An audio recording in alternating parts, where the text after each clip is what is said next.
Hey Fruit Faces, it's Clary Berry. I'm here to talk with you guys today on a Friday night. Hope you're having a good day. About something that I have been noticing a lot of people on Twitter talking about, specifically carnivores. But this is something that I'm sure people end up hearing about, when they hear about both sides. And I don't want this to turn anybody off from veganism because it's something that's completely false. It's something that basically uneducated people are spreading around to justify their bad habits. And I'll get into that a little bit more. So the issue is monocropping, monoculture, mono being one crop. This is bad for so many reasons. It's bad for the earth, it's bad for the wildlife, it's bad for us. So I don't agree with monocropping, monoculture, whatever, we'll just call it monocropping here. Whenever you're growing just one crop, and before I go any further, I want to say that this monocropping, if you actually look up the definition of the word, does not just apply to plants. This does actually apply to livestock as well, so just something to keep in mind when people are talking about this.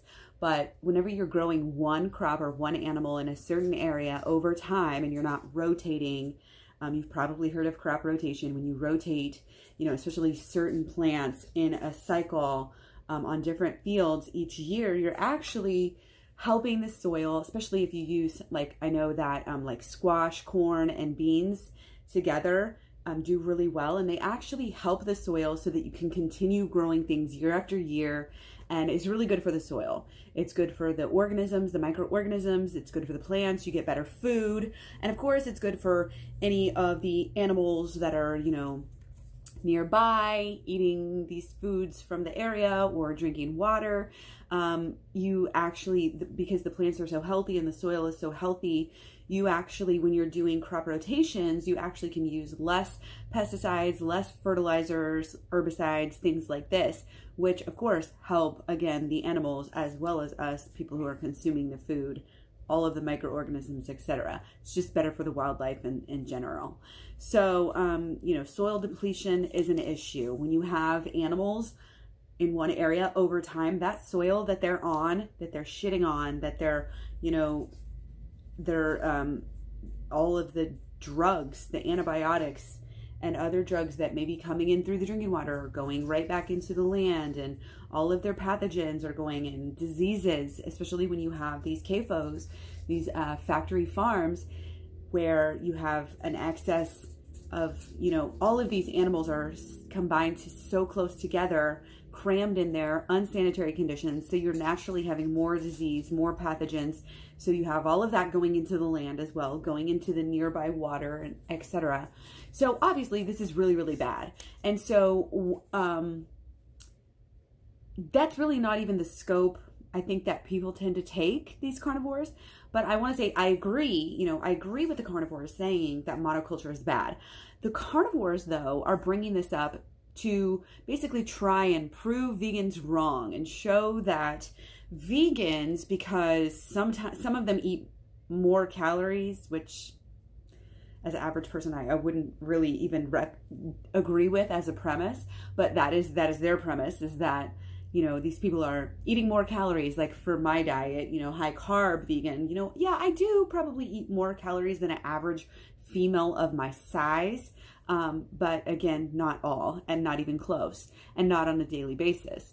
And I did more in the beginning of my veganism, and now it's kind of leveled out after 5 years. It's more normal for me. I don't feel like I have to always stay so full in order to counteract my any type of meat or cheese cravings that I might have had at the beginning. And now it's second nature, so I can get a little bit more hungry and go, it's just, I wouldn't say I'm eating a lot less. But anyway, that's kind of besides the point. The point is that whenever their point is that whenever these monocrops that apparently only vegans are eating, because remember, they're carnivores, they're not eating any of these crops, supposedly, that animals like mice and maybe foxes and maybe even insects are getting churned up in the production. This is their argument. I've had it, again, numerous times. And again, this is by people who, hi, Rocky. I know, I'll open the window back up in a minute, okay, after my video is over. So they say that, you know, these animals, there may be like 1 or 2 studies on this, like one non-study and 1 study that I could even find. Love you, Bubba. Yes, you just lay your head in mommy's lap. So they're saying that more animals are killed than with animal agriculture. And so again, no studies are being given. I had to look that up by myself, but they're just talking out their ass trying to act like this is the truth. When in reality, there are so many issues with this argument, it's not even funny. First of all, foxes, mice, and insects and birds are all prey animals. So they're aware of loud factory farming. These smaller animals are able to run away. It's not like they're like trapped like factory farm animals are and they have no choice. So you would have only really, you know, it would be natural selection because you would have the slowest, dumbest, blindest, deafest animals that are getting killed. So that's more natural.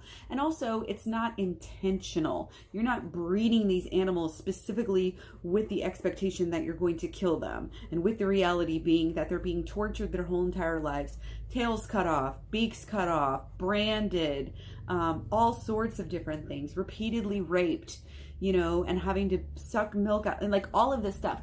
You're not doing that to these animals. This is unintentional. So therefore, it actually fits in the definition of veganism, because the true definition of the word veganism includes the phrase, if possible, if and when possible, you're doing the best you can.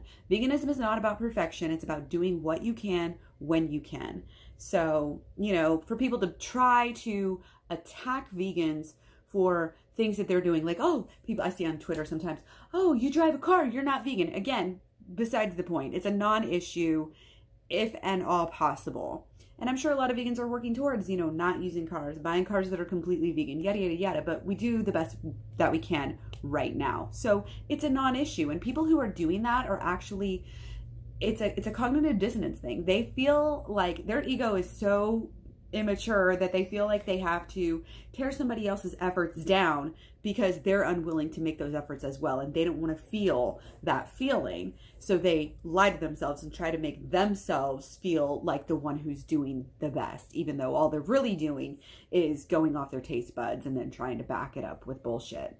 So back to the issue here, you know, just to throw this in there too, I should have said this at the beginning. Another issue with monocropping is famine. I mean, when you have like the potato famine, like, or I've heard of issues with banana farming, like if you get a disease that wipes that species out or wipes that whole farm out, like you're in deep trouble. But when you have different, you know, plots of land growing different things, then, you know, you might only get, you know, hopefully one disease or so, you know, famine on this. So really bad for a lot of different aspects. So as you can see, it's not as simple as, oh, you know, and let me just state that the studies that I have looked at, and in fact, there's a study called The Number of Animals Killed to Produce 1 Million Calories in 8 Food Categories. And when you look at that, and it lists the major monocrops, plant and animal, and by far, chicken and eggs kill the most number of animals. It was like, I forget what the ratio, or what the, so I guess it's 200, it was 250 chickens killed per 1 million calories. And then, or maybe it was like 250,000. I don't remember. I didn't look at it that closely, but it was the number was 90 for eggs, and the rest of the numbers were smaller. Meat, the rest of the meat was a little bit more, and the vegan crops were obviously at the bottom. Again, when you actually look at the numbers, not that many animals are actually dying in this food. And also, I mean, you can say that with anything. I mean, you're making, you know, anything, little bugs could get in it. Like it's a non-issue. It's something that you can't control. And again, it's not intentional. So I also wanted to just bring up the fact, and this is what I usually tell these carnivores, is that the vast majority of our monocrops are actually going to feed factory farm animals. to feed the livestock. So you're pretty much the biggest and the most environmentally damaging monocrops are soybeans, number one. Half of our 300 million acres is corn and soy. Washington Post posted about that. And let's see. So 90% of soy that is grown as a monocrop, actually I think that's just in general, 90% of soy in general in the world goes to feed livestock. Okay? Over half the world's grain in general, 36% of the world's wheat, 40% of fish is going to this as well. So it doesn't make any sense to attack vegans for all the monocropping when it's actually the meat eaters that are doing this. And so what the carnivores usually come back and say is, well, I don't eat factory farm beef. I don't eat factory farm chicken. I don't eat anything factory farm. I eat 100% from my small local farm. And it's all small, like I said, small farms where they're not doing this and they are grass fed and yada, yada, yada. So the issue with that is that cutting down the rainforest also kills animals. And that habitat destruction is actually one of the #1 causes of endangered animals out there. And when you look at endangered animals and you look at endangered and you're cutting down the rainforest, you're looking at a lot more than just endangered animals. You're going to look at species of plants that potentially could cure cancer that we are losing before we even discover them. Like, this is a real deal. So which is worse? Like, the rainforest helps us to breathe, like we are not going to be here if we keep on cutting down our rainforest. The amount of meat demand in the world is going up because industrialized countries are now also increasing their demand for meat.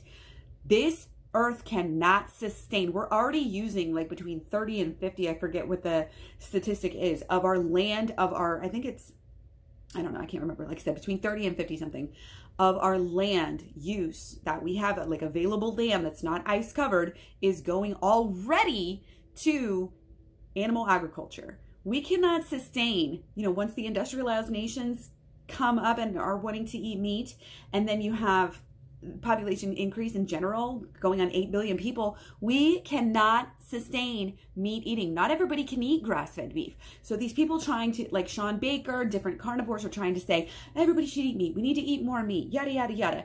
It's healthy, yada, yada, yada. This is so dumb. They're not thinking it through. You guys need to wake up.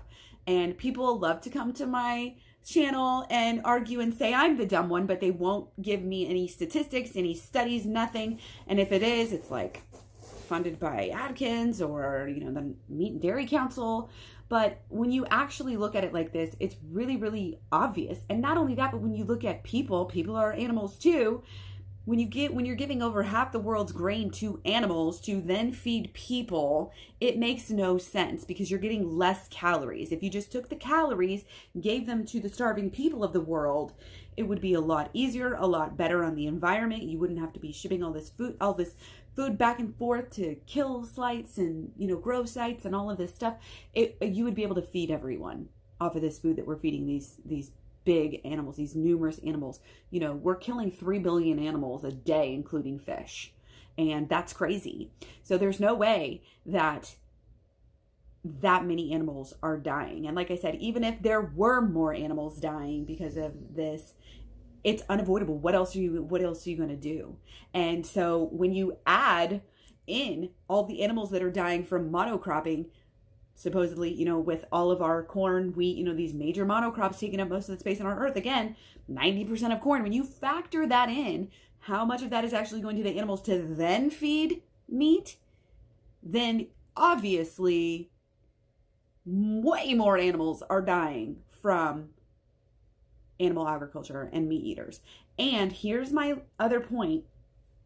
The people who are promoting this, grass-fed beef, first of all, 90-something%, close to 99, 98% of all of the meat raised is factory farmed. Okay. So for every single person out there, people, I've seen this, people know the truth about factory farming, but they don't want to admit that they are actually contributing to it. So they pretend. I've had people do this. My ex-boyfriend even did this, even though he knew better. Say, oh, I only eat local grass range factory farm. You know, they're like, oh yeah, factory farms are bad, but it doesn't have to be like that. Well, guess what? Again, like something like over 90%, over 95%, like I said, close to 100% of the animals that are consumed are factory farm animals. So even if you were able to, which I know these people are not, I'll see people who say this type of stuff, and then I'll see them eating out at a restaurant that I know does not serve grass-fed 100%. And also you have to take into the consideration, grass-fed is not the same as grass-finished. Organic is not, this stuff doesn't, and there's loopholes. There's people who cheat the system, obviously. You can go through a tour of a farm and they can show you this and that and tell you this and that, but are they really? How do you really know? Do you? I don't know. You know, you're not going to the finishing lot. Like, that's totally different than what they're being raised on at the farm that you visited.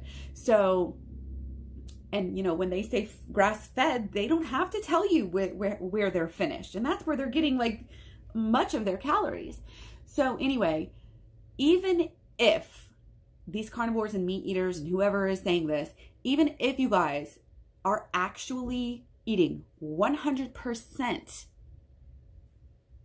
grass-fed, grass-finished, organic, non-monocrop fed, da-da-da-da-da, all of that, even if you were 100% eating that food, it's still unethical and, what's the word, hypocritical to promote meat, because every person that you are promoting meat to, you know, let's say Sean Baker actually does eat, which he doesn't. I've seen the packages of the food that he eats. Let's say he actually only does eat all of that type of food. Totally ethical, supposedly, da-da-da, even though the animal's still getting killed, so it's not ethical at all, and tortured. Every person that goes carnivore because of him, every person that does not go vegan because of him, every person that eats meat that he influences is not going to be eating 100% the same way.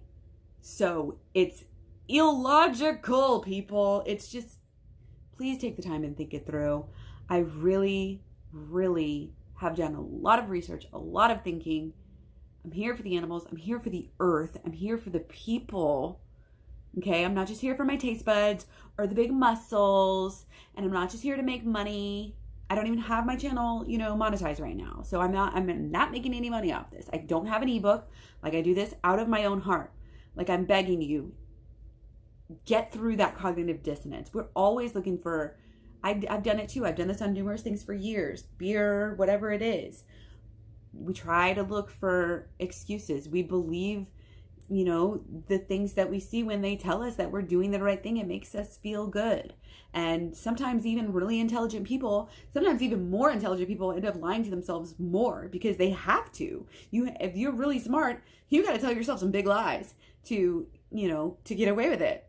So please just wake up, spread this video far and wide. Anytime anybody talks about this monocropping issue, like I said, I've heard it a lot lately, all over Twitter and stuff. So I think that it's big right now in the big meat eating culture. So I just had to do a video totally debunking it. Let me know, did I do a good job or not? If you like what you see, go ahead and subscribe, give me a thumbs up, comments, etc.